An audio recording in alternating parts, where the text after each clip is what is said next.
Hey guys, Steven here, Fanatic Perspective. I have a very good friend here today, ready to talk some ball. My buddy Brandon. I affectionately call him the mayor of San Antonio. He's so connected in so many different ways. But we're going to preview the UTSA game. We're going to talk a little recruiting, especially for the Longhorns' sake here in the Central Texas area. But just ball in general. Happy to discuss with a friend. So Brandon, what's going on, brother? Brother, how you doing? Hey, I'm blessed and stressed. Blessed and stressed. But hey man, week 3 is here. Texas, UTSA, and happy to be back on the show with you, man. I know it's been a couple years. So you helped me do this preview back in 2022, Mhm. and we'll get to kind of where these two teams have gone since then, as it seems. Right. Um, UTSA a couple years ago was 12-2, 11-3, 9-4. Mhm. uh, at the end of the Frank Harris era, and now coming into this game 1-1 into week 3. But before I do any of that, I do want to give a quick thank you and shout out to our sponsor, Autograph. Guys, go check out Autograph. Use that Fanatic 24 entry code. It is a free app to use, but you need to have some sort of entry code to gain access to the app. Use that Fanatic 24 code. It helps us out as a channel.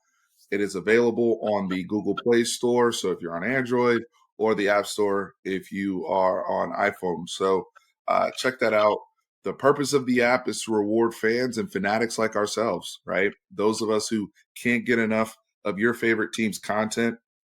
Whether you're a Texas fan, you could be I know a bunch of your OU fans heavy deep on my subscriber list. If you're an OU fan, they got an OU platform on there. Um, Professional football, if you're a Cowboys fan, if you're a Major League Baseball fan, NBA. I started this venture with Autograph very early on during March Madness, right? So college basketball was where we kind of came in lane. But hey, as a fan, you get rewarded for your fandom, following your teams on the app, interacting. Any article you read, any podcast you listen to, any video you watch, you get loyalty points. You get credits for all those things, and you have access to what we call true fan pricing, right? The ability to purchase tickets at a very discounted rate, no additional fees, true to the fans. People that are looking for last minute tickets for Texas UTSA, they have some outstanding deals on there. You can get a ticket for right around $100 and be in DKR celebrating the team during their first night game, right? So shout out to Autograph, free app. Fanatic 24 is the code. Hit them up. Founded by Tom Brady, who we just kicked their butts last week up in Ann Arbor, and his Michigan faithful. But we're very appreciative for the opportunity to be in business with Autograph. Brandon, speaking I like that of shot, by the way. the subtleties, right? Right. Speaking of last week, right, and Michigan and all that, where are you at with this Texas team? Because I know you follow this team very very closely, um, you know, just personally and as a part of your job. Right. Uh, where do you fall over what you're seeing from 2024 Texas? I am head over heels with this squad, with this team, how it's been put together, how they are performing, and I'm very anxious to see, thinking further down the road, how they handle these next couple of weeks, starting with the game versus UTSA. And I think they are on schedule for what they have a great opportunity of doing, and that's winning a national title. And this is a team that was a game away last year, right? So I Right. think it's also, I think people were dismissive of Texas, not from a national sense. They came in the season ranked number 4, but what I mean by that is Texas hadn't really shown anything until last year. They go 12-2, they make the playoff. There's some people saying it's a little fluky, blah blah blah, but that would be any team coming off a season like that, returning what Texas returned, as well as adding what Texas added. it would be nothing. It would be fully realistic to think that, hey, that your target should be the national championship. But I think a lot of people had pause for that because you throw in the caveat of Texas moving into the SEC. Right. They're in a whole new conference, battle test, that whole thing. But I think for me, I kind of balance that out with it's also a 12-team playoff now. So your path to a championship is probably a little bit different than it was in years past. And, big win against Michigan last week, right? I mean, Right. knows what that Michigan team will look like the rest of the season. That's not Texas's problem as of right now. But what do you take away just from that Michigan game last week and what you're looking to see from Texas heading into SEC play? I'm definitely looking to see how their receivers handle adversity.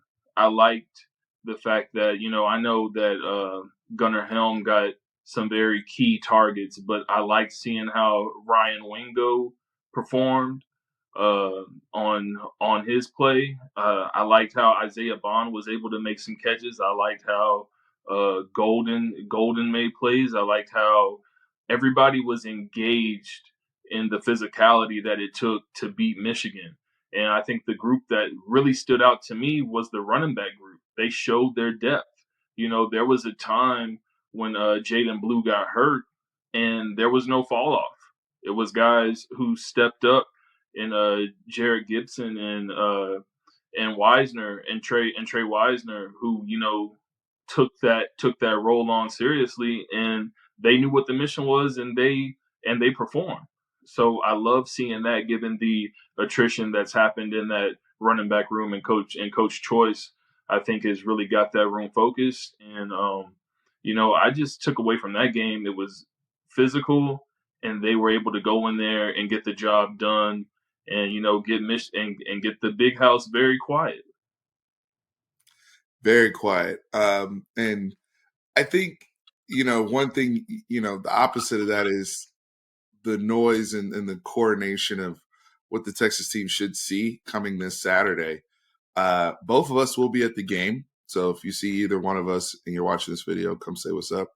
But we will both be there. There's going to be some key recruits that are at the game. First Texas night game, high profile, just for the sake of it, in that sense. And, All right.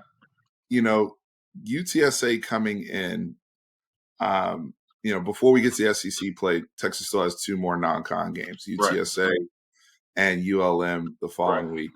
UTSA right now, I want to I want to share with you kind of what I see. Okay. And then we can get into the depth chart and really breaking down this UTSA team that you cover.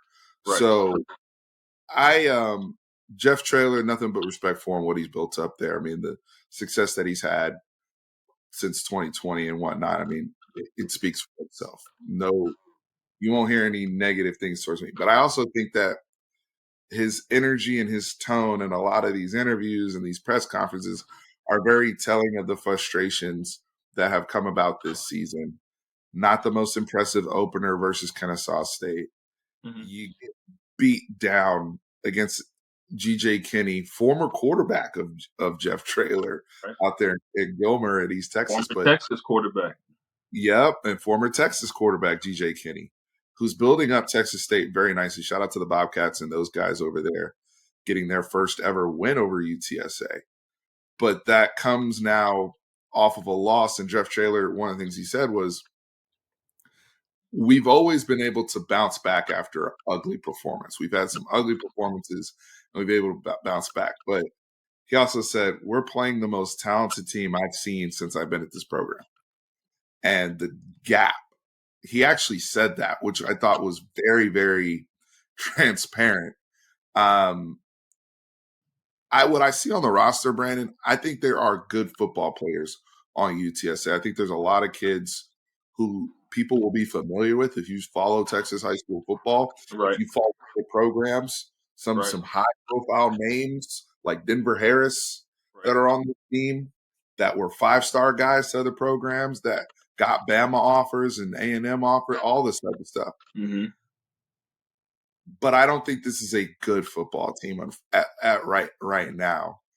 What say you in that? Am I being too harsh in saying that? I mean, you know, give me the straight with no chaser, if you so to All right. speak.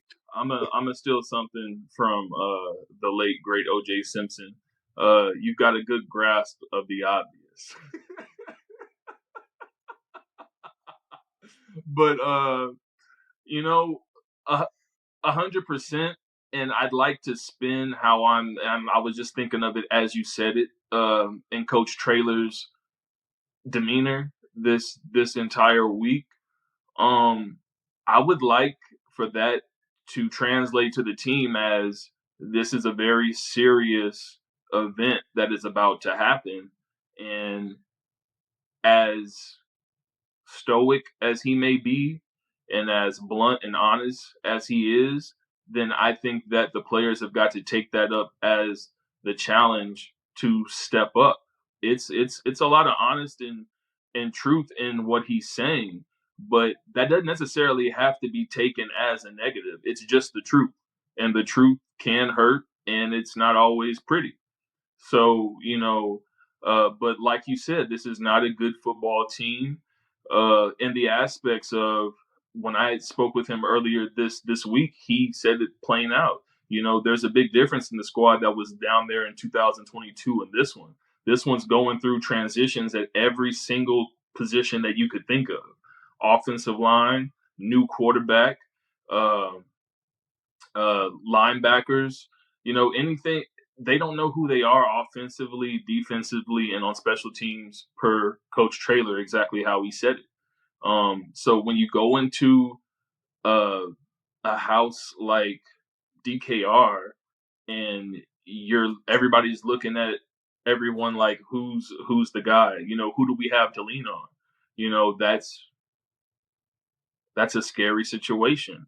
So what you see is a team in transition, and what you see is Coach Trailer having to make that post Frank Harris era, post Sincere McCormick era, post Rashad Wisdom era type move, post Trey Moore.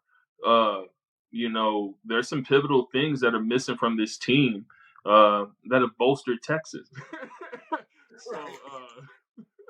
so it's just a growing phase, and this is the ugly duckling stage of the program. So let's see the swan come from the ugly duckling, right? I think you're looking to see to. I mean, these games you go in looking to accomplish certain things or certain goals, especially in preparation for conference play. I Right, think a lot of people need to understand this. Like these coaches aren't dumb, right? And I'm not saying that to say that UTSA should think that they have no chance to win the football game or anything like that. But right. I think what they're really looking to see is some fight. Who can compete? Hmm. Who are my guys heading into when we get into conference play? And now we're matching up with the teams that we're trying to compete with for the bowl or whatever. That's where you use a test like Texas to see who you're iron sharpen iron type thing. Exactly. So um, I think that's one of the things, especially off of a bad performance against Texas State. Very. That it's a rivalry game, and then Yeah. it's like, man, we got punched in the mouth early in that game and did not respond. Hmm. So looking for some fight, and there's some kids, like I said, there's some guys on this roster who I know are good football players, right? In this two deep, Right. you know, I know he's not a starter, but I know David Amador is a good football player. I saw the Right. guy with two eyes at North Shore, right? Like some of these kids, you know, it's just a matter of can they string together enough to put up a good fight like they did in 2022? I Hmm. don't know. But can we find some guys that can fight and can make us competitive in conference play and get back to at least the standard that I think has become the expectation for Jeff Traylor there in San Antonio? Um, as you look at the depth chart, one of the things I want to start off with is the obvious, right? About the quarterback uncertainty. Mhm. Frank Harris was such a stable guy and a winner, and he was one of the most successful players in the history of the program. It's always tough moving on from a guy that was your guy for so many years that you counted on, and he played so well when he came to DKR back in 2022.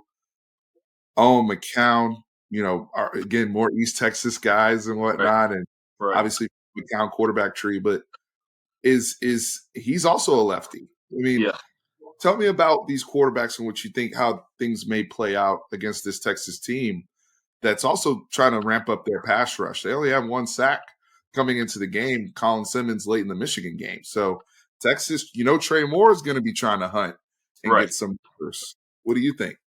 So, as far as the quarterback position goes, I think the issue is that they're very similar in how they've shown what their capability is.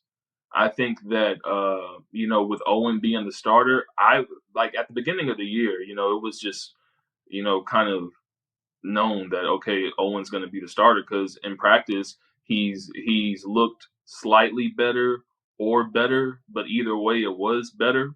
So it really wasn't a big deal whenever he got announced as the starter. Now that's not to say that if he comes in and has a shaky performance that Eddie Lee won't be coming in after him because like I said, if it was a race, I'm having Owen here and Eddie Lee's like right here. So it's like you just got to make those correct decisions as the quarterback, and the more success you have on the field, then that's the more rope that you get. Um, as far as like other players that I think could give Texas issues, I'm looking at just a couple years ago, this was probably one of the best receiver rooms that Texas would have gone up against, right? You got a guy in the NFL, another guy at Illinois, and you got JT Clark, who might be playing in this game coming back. And they were three NFL prospects, and one is in the NFL right now.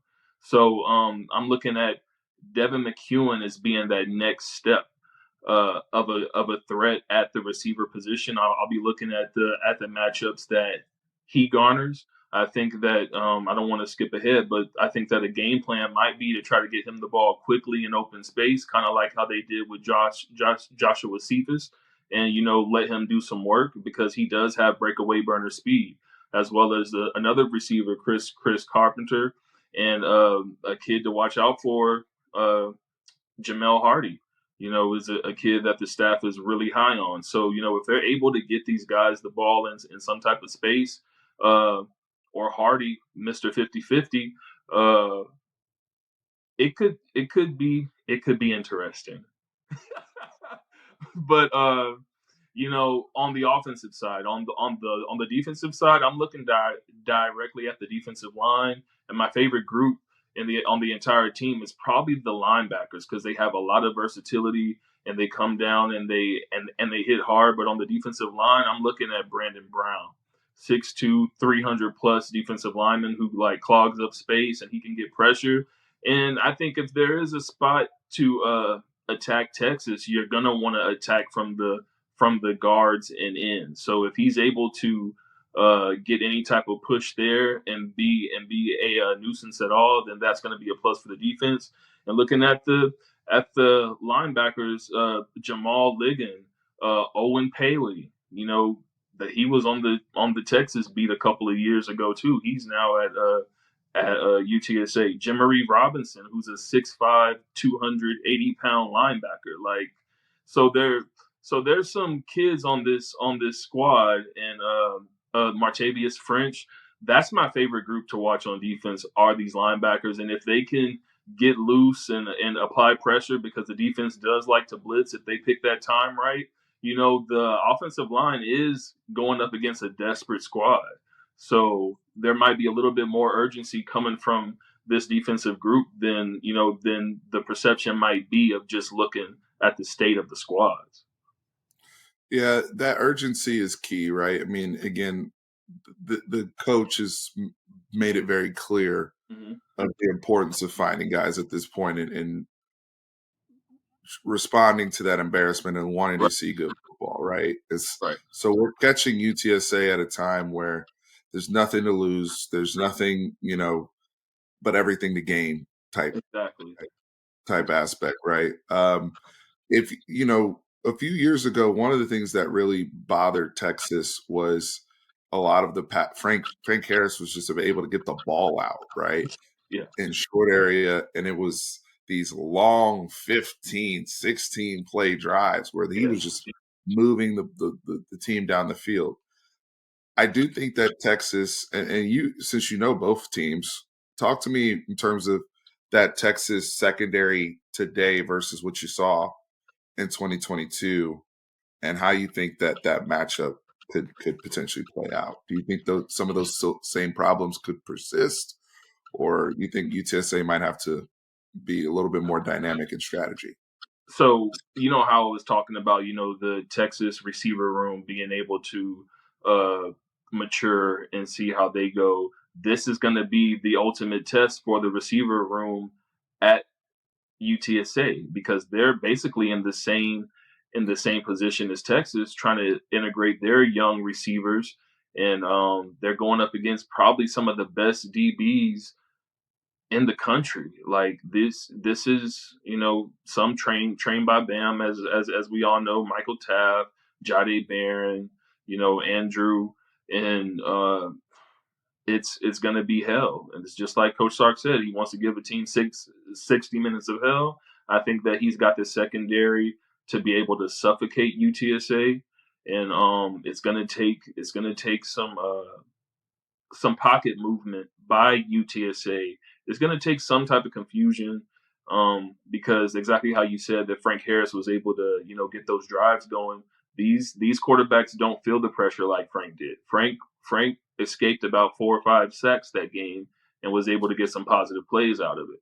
So I think that secondary is going to be able to cause some issues and give that defensive line time. You're going to see Colin Simmons get multiple sacks. You're going to see Trey Moore having extra time if that ball is not thrown out of there in a timely fashion, and if these quarterbacks try to make a play or make something out of nothing. Before we get to predictions on this game, because I want to get to recruiting before our time is up, Right. any X factor type guys or anything out there that you think could make it interesting? I mean, the spread on this game is 35 and a half points, Right. um, which to me speaks to how good Texas has been, but it's still surprising to see that over a UT beforehand. Now it's not surprising now with what Right. we know, but before the season and knowing what UTSA had been the last few years, that's still a healthy spread, right? Against Mhm. one of the better G5 teams we've seen and more consistent G5 programs. Right. Any X factors there, or do you think that this thing, or you can just go into your prediction, man? I mean, It would take, okay, I'll give you both, because I think that this team's offense has always been predicated off the run game. If the offensive line is able to do anything against Texas, maybe the most questionable part of the defensive line at Texas has been the center, right? That's all. Hey, y'all lost a couple of NFL prospects, so let's attack the center.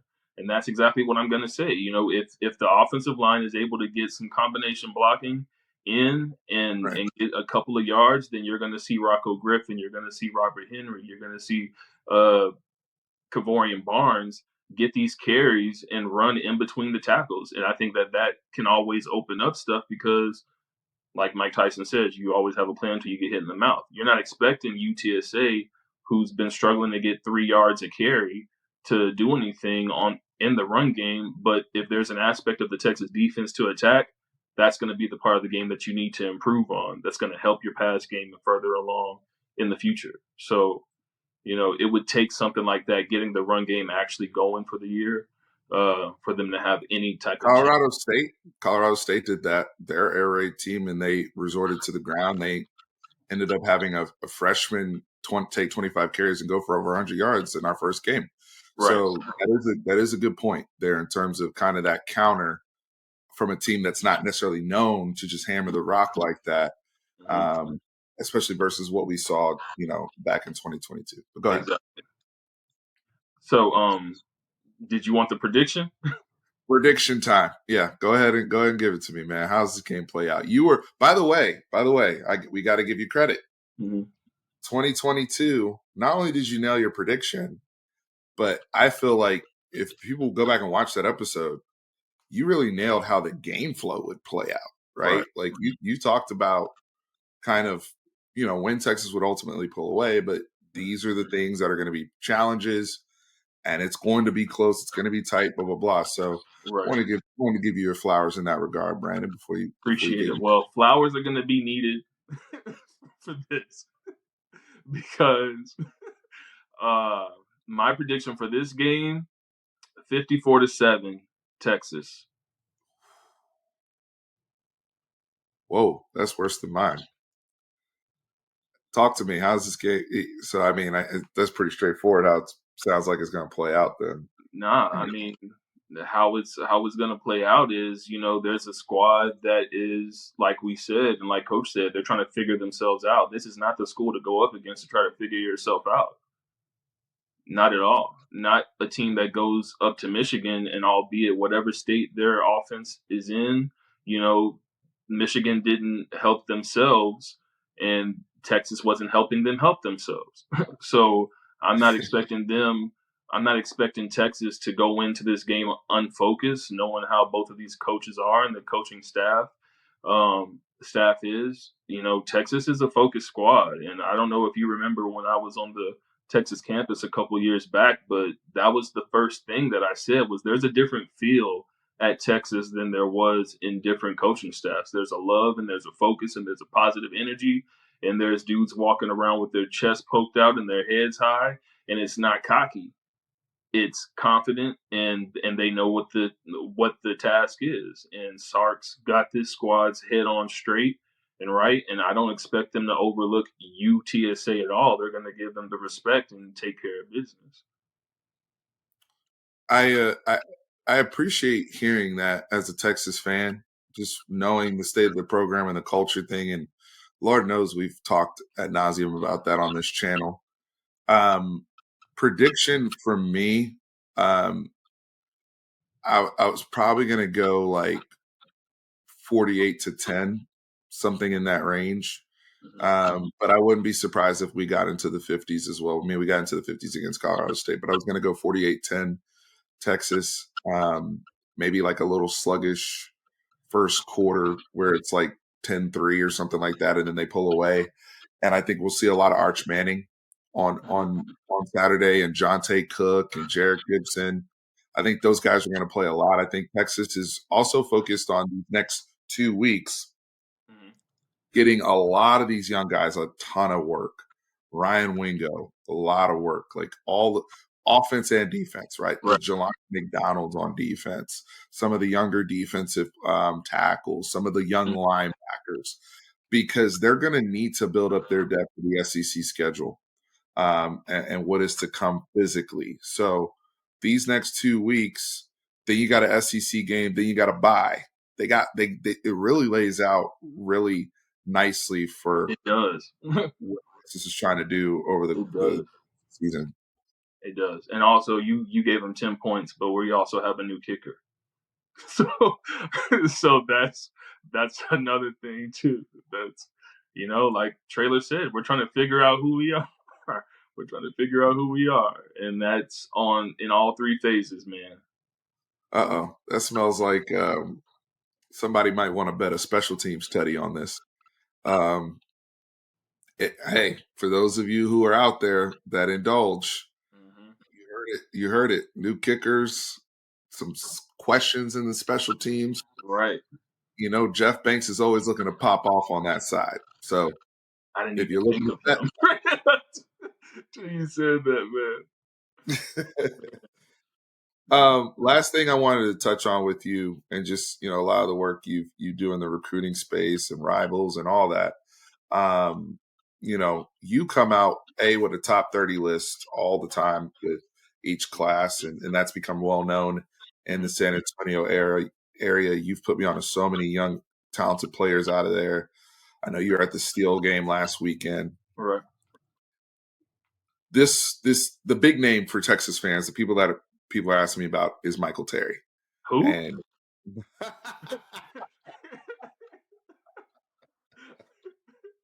oh man, uh, he is the guy. One of the top 10 player in the country. Right. Uh, one of the best, if not the best athlete, right? Regardless of position, pound for pound in the Correct. country. I put him in that same area of respect for all around talent as I did Terry Bussey in last year's cycle. That's how highly regarded I Exactly. personally hold Michael Terry, and all of the things he does on the football field for his team on a weekly basis, Right. plus the upside that is present. So with Texas, Jamie French, Khalil Lockett, they've been on this run. Jonah Williams, all these guys are on board, and like the next infinity stone, if you will, is Terry. Right. Him coming up here, just from what you know and what you cover, you're one of the closest to him and his family. Tell me what what he's excited to see coming up to Texas and visiting, and obviously in a recruiting battle that against Nebraska, who Mhm. doing their thing. So very competitive recruitment, but Texas fans want to know, inside scoop on how Michael Terry's feeling about his visit coming up. Uh, Excited, happy. He's always happy to get up to Texas. Him and Coach Choice have got the longest relationship of any coach that has been recruiting him as Coach Choice. Did I say Coach Terry? Excuse me. Uh, You said Coach Choice. okay, Coach Choice actually gave him his offer when he was at Georgia at Georgia Tech. So he was Michael Terry's very first offer. I know some people may know that by now, but he's excited to get back on the 40. He's going to be at this game versus UTSA, and he's also going to be at the game versus Georgia. That's in the plans right now, and this is a kid who, as much as I can talk about on the field, this is a kid who has got a great mentality. Is just a good, solid person. Um, isn't rattled, isn't shaken by anything in this recruiting game. Um, and he does love the University of Texas. So I don't think that Texas really has anything to worry about in that aspects of them being a finalist for his commitment. One thing I do want to say is that this is not an NIL recruitment at all, and that's not in his mind. That's not anything that is gonna weigh on his decision in this. I know a lot of people are talking about Nebraska, Oregon, and Texas, but I'll tell you this, for whatever you think of Roshan Johnson, Bijan Johnson, JT Robert, Sanders, yeah. Jordan Whittington, uh, that's how Sark sees this man, sees this young man. So whatever reverence that you have for for those players, Sark wants to use this young man's talent in that same aspect. And there isn't another program that has presented a case to use him in the way that he can see himself as clearly in the offense as the University of Texas has. Uh, so it's just one of those things in which Michael's going to make sure that when he makes his decision, it's a solid decision. This isn't a kid that's going to be flipping or entertaining anybody else the second that his mind is made up. He will be entering school early, enrolling early. So the second that the playoffs are done, if his team wins states, then he's going to walk onto the campus of his choosing. um, it's been incredible being a part of this recruitment and understanding that Michael Terry really has this thing under control, and it's so under control that nobody knows what he's going to do. So So I give him kudos for that because he's one of the young men that I've been around who's actually able to keep his eyes set and it's gonna be 100% the school that he wants to go to. And I don't know if you have any other questions when it comes to that, right? No, well, one of the things, just observations, right? I mean, I have an appreciation for a kid that who knows what he wants and he's decisive. Kids that are already prepared to be an early enrollee. That means you have to handle your business in the classroom, Correct. right? Being in good academic standing. The other thing too is he cares about his high school football team. He's Yes. not out here on visits every, on some kids they how it is, right? Like they're out 100%. here at If I can Oregon, skip practice and go up to Texas, Imma do it. No, right? that's not Skipping that's not practice Michael back. Cherry. He's got his ducks in a row. It is Alamo Heights season right now, and Texas or whoever he chooses is gonna be in the future. So he's very focused on his team, and and he's got his head on straight. So that's very important and might be considered rare now, but him and his family have done a great job in this recruitment, and all the staffs love them, but all these three schools are really after him, and they've really done a really good job in his recruitment. And Nebraska has done a good job of putting themselves back in the race. And Texas fans out here, Nebraska. What Matt? Look, you got to understand, Matt Rule, no joke, right? He is Right. also NFL ties. Dylan Rayola's over there looking good.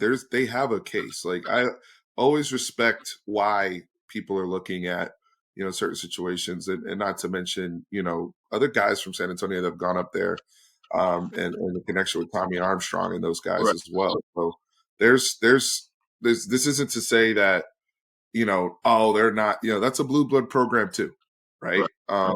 So just having respect for that, and considering, I mean, it's a fun recruitment. I love the fact that he's a measure twice, cut once kid, Hmm. right? Like you said, the flip flopping and whatnot. I know some people have said, "Oh, well, he's so local to Texas. Why hasn't he just committed already?" and all this type of stuff. I like people that go through their own process. You're not going to rush me off my spot. This Right. is a serious decision. This is a life changing decision, Right. And he's right? gonna make this decision one time. He's gonna make this decision one time. It's not about taking multiple visits or, this being about anything other than when he's ready to make his decision will be made. Um, and you gotta respect a kid for wanting to make sure it's only done once. And you're a top 10 player. You go on your time. Yeah. If you're it's not like you're a 3-star guy who got that offer, but it's like, yo, I got to hurry up and commit because they could go and recruit over me or ahead of me, right? Hmm. He's not in that position. So you also got to do what's in the best case for you and Right. your circumstances. And I appreciate that he's doing that. I hope he has a great time here on his visit for UTSA, as well as you said he'll be here for Georgia. So very excited, man. Any other last second recruiting tidbits or anything else you wanted to share? Well, as Or far as Terry goes, he does have NFL aspirations, and so when you think about these programs, um, of the three, who's doing what? right? Like that does play into it as well, and It's funny how stuff has changed that quickly with terms of skins on the wall. When you have 11 guys get drafted in this past cycle, and what obviously what Tashard Choice has done across football, Mhm, what Sark has done across football, mhm, right? Like I know that they're also looking at the guys he developed at Alabama, right? right. Like these people know they know their homework, right? And what Sark he is now Sark doing at Sark's detail is second to none. Sark's detail is second to none. And when everything's over, I'd be happy to have. We'll talk offline. When- we will talk offline, but yeah, man. I don't. If somebody's gonna ask me from now until the commitment is made, if someone asks me where I think Mike Terry might end up, I'm gonna say Texas is the leader at this time. That is my opinion. Well, I appreciate it, and you're one of the you're one of the best sources out there possibly for this information. So we do not take it lightly that you're sharing it here on the channel. And Brandon, I just appreciate you coming on as a friend, as somebody I look up to, as somebody who you do so much for those kids in the community, making sure that kids have trainers, making sure that kids have access to camps, and making sure that these kids are showcased, right? They have a platform Right, as much as as much as a DFW kid, as much as a Houston kid. We know that those areas sometimes get all right, the light. right. So It's uh, my passion, man, and I love to do it. And thank you for having me on. And anytime, I'm available 24/7. I'm available 24/7, like I say. So, I um, gotta have you on later during the season, man. Just in general, especially as guys are things are a little bit more solidified and guys have made their decisions, and obviously what is cooking up in the 2026 class as well. right. Um, where else can the people find you? You can find me on X or Twitter, however you want to say, at B Damone. You can find me on birdsup.com, Rivals, UTSA site. Make sure you subscribe, like. You can get all the latest information on UTSA recruiting, and join that forum and let's talk on the on the boards. Uh, but that's it. Well, Brandon, thank you so much for coming on, folks. Thank you to Autograph. Autograph, our sponsor here. Download that app. It's available in the App Store, available Google Play. So my Android people out here that were asking earlier if it's available, yes, it is. Use that Fanatic 24 code. It is a free app, but you need a code to get in. Helps the channel out. Wonderful app, rewarding fans for their fandom. Anything you read, anything you listen to, anything you watch, get points for it. Get rewarded for what your spouse or significant other is nagging you about. Now you can say, "Hey, babe, I got us some tickets." Right? True fan pricing, access to games, access to merch, access to cool, meet and greets, all sorts of things that are coming on the platform, including even more opportunities to engage with each other. So love it with what's going on there. Shout out to Autograph, free app. Use that Fanatic 24 code. Download it today.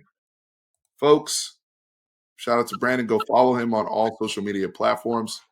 And remember, horns always up. Hook